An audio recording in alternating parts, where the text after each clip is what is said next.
نئے director general ISI کی تعیناتی پر پیدا ہونے والا حالیہ تنازع سن 1999 کی یاد دلاتا ہے، جب وزیر اعظم نواز شریف نے اپنی مرضی سے جنرل ضیاء الدین بٹ کو ISI کا سربراہ تعینات کر دیا تھا، لیکن اس تعیناتی کا انجام ایک برس بعد جنرل مشرف کی فوجی بغاوت کی صورت میں ہوا۔ یہ پہلا موقع نہیں ہے کہ DG ISI کی تعیناتی پر وزیر اعظم اور آرمی چیف کے مابین اختلاف پیدا ہوا ہو۔ DG ISI کی تعیناتی آرمی چیف اور وزرائے اعظم کے درمیان ماضی میں بھی وجہ تنازع بنتی رہی ہے۔ اس مسئلے کی بنیاد کسی قانون کا نہ ہونا ہے جو ذمہ داری کا تعین کرے کہ یہ تقرری وزیر اعظم نے کرنی ہے یا پھر آرمی چیف نے۔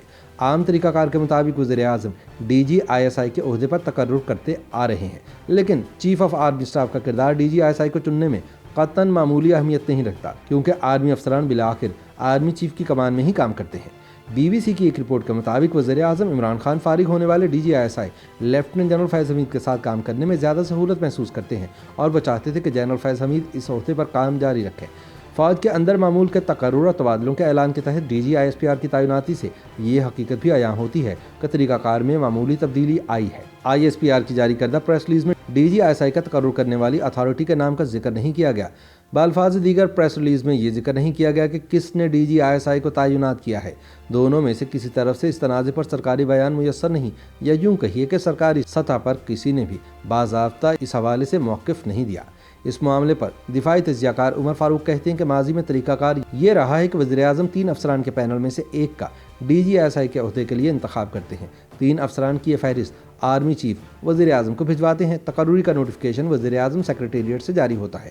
ماضی کے ریکارڈ سے پتہ چلتا ہے کہ ہمیشہ ISPR ہی آرمی کمان میں ہونے والے تقرر تبادلوں کے حصے کے طور پر DG ISI کی تعیناتی کا اعلان کرتا ہے۔ مسئلے کی جڑ کسی ایسے قانون کی عدم موجودگی ہے جو انٹر سروسز انٹیلیجنس میں تقرر اور تبادلوں کے امور کار کو دیکھے۔ یاد رہے کہ سن 1999 میں تب کے فوجی سربراہ جنرل مشرف نے اس وقت کے وزیر اعظم نواز شریف کا تختہ الٹ کر اقتدار پر قبضہ کیا تھا۔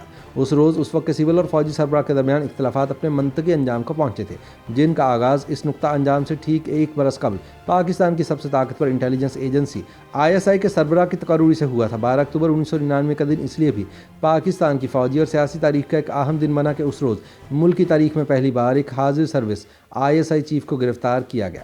Lieutenant general Zia Uddin but کو 12 اکتوبر سن 1999 کو DG ISI کے طور پر گرفتار کرنے والے افسر کا نام کرنل شاہد علی تھا، جو اس وقت آرمی کی لیجنڈری 111 بریگیڈ کے بٹالین کمانڈر تھے۔ جنرل مشرف کی کتاب ان دا لائن آف فائر کے مطابق کرنل شاہد علی وہ شخص تھے جنہوں نے 12 اکتوبر 1999 کی شام کو فوجی بغاوت کا آغاز کیا تھا۔ انہوں نے اپنے دستوں کے ہمراہ وزیر اعظم ہاؤس کا کنٹرول سنبھال لیا تھا۔ وزیر اعظم نواز شریف اور ان کے ہمراہ اس شخص کو گرفتار کر لیا تھا جو حاضر سروس DG ISI تھے اور جنہیں نواز شریف نے آرمی چیف تعینات کیا تھا۔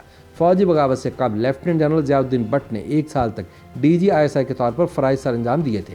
DG ISI کے طور پر تعیناتی کے بعد lieutenant general Zia Uddin but فوجی حلقوں میں ایک ایسے جرنیل کے طور پر مشہور ہو گئے تھے جن کا نواز شریف سے خون کا رشتہ ہے۔ جنرل مشرف GHQ میں انہیں چیف آف جنرل اسٹاف لگانا چاہتے تھے۔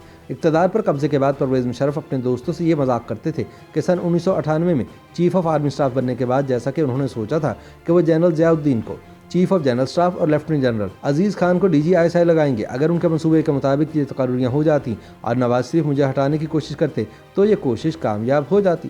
نواز شریف نے ضیاء الدین کو DG ISI بنا دیا، جس کے نتیجے میں مشرف اپنے سابق ISI کے قریب سمجھے جانے والے ساتھی لیفٹیننٹ جنرل عزیز خان کو چیف آف جنرل اسٹاف لگانے پر مجبور ہوئے۔